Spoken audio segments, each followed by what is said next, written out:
Magandang umaga sa ating lahat. Narito ang ating weather update sa araw ng Lunes, January 26, 2026.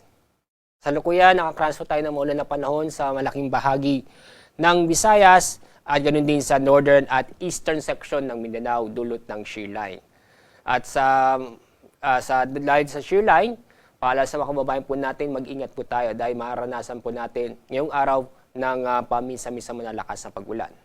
Samantala, itong malakas na amihan ay dahil sa malakas na amihan, nakakaranas po tayo ng malamig na panahon sa malaking bahagi ng ating bansa tulad sa Luzon at sa Visayas.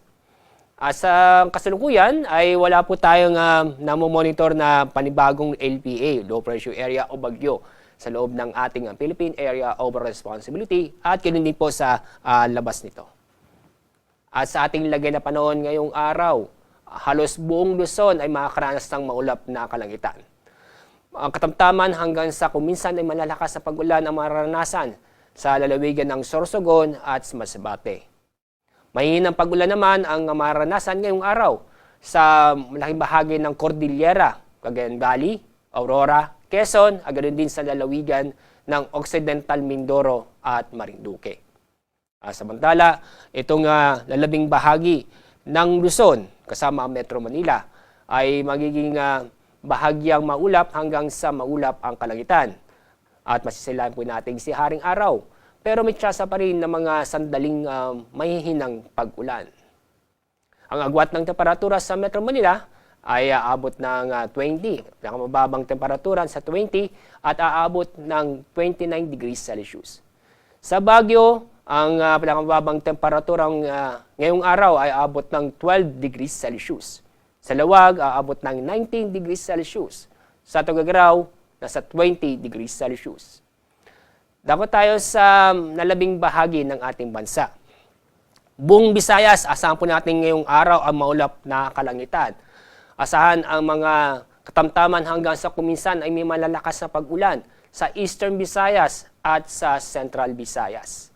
Mahinang pag-ulan naman ang maranasan sa lalabing bahagi ng Visayas.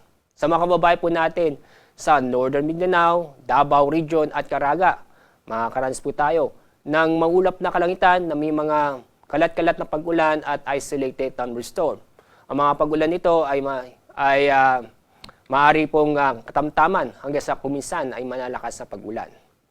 Sa lalabing bahagi ng Mindanao, inyong mapapansin, bahagyang maulap hanggang sa maulap ang kalangitan.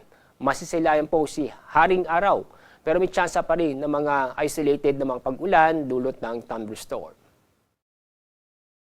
At dahil sa epekto o itong patuloy na shear line na nakaka-apekto sa silangang bahagi ng Visayas at Mindanao, may inaasahan tayo na malalakas na pag-ulan kung saan ang dami ng ulan aabot ng 50 hanggang 100 millimeters sa loob ng isang araw. Ibig sabihin ito, malataas ang tsansa na magkaroon ng pagbaha o pagguho ng lupa sa mga lalawigan ng Northern Samar, Eastern Samar, Southern Leyte, Dinagat Island at Surigao del Norte. Sa mga nabanggit mong lugar, mag-ingat po tayo at alamin po ang ligtas na lugar dahil itong mga pag-uulan ay may posibleng magdulot ng pagbaha nga po o pagguho ng lupa. Dahil sa epekto ng amihan, may inaasahan pa rin tayong matataas ang alon sa eastern seaboard ng Northern Samar at Eastern Samar. Kaya sa mga kababayan po natin na may planong pumalaot ngayong araw, ipagpaliban at hintayin pong humina ang amihan dahil itong alon nito ay aabot halos 5 metro. At sa inaasahan po natin yung weather system nito, itong shear line at amihan ay magtatagal po sa susunod na 4 hanggang 5 araw. Itong shear line ay patuloy na makaka-apekto sa malaking bahagi ng Visayas at Mindanao. At dahil dito, inaasahan pa rin natin ang mga katamtaman hanggang sa kuminsan ay malalakas na pag-ulan sa Eastern Visayas, sa Central Visayas, Caraga, Davao Region, kasama rin ang Sorsogon, Camiguin at Misamis Oriental.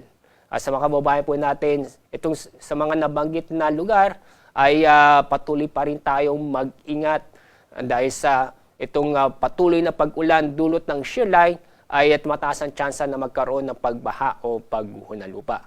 Sa mga susunod na araw nito o sa loob ng araw nito, mula Martes hanggang Biyernes, wala po tayong inaasahang mabubuong low pressure area o bagyo sa loob ng ating Philippine Area of Responsibility. Ang araw po sisikat sa ganap pong 6:25 ng umaga.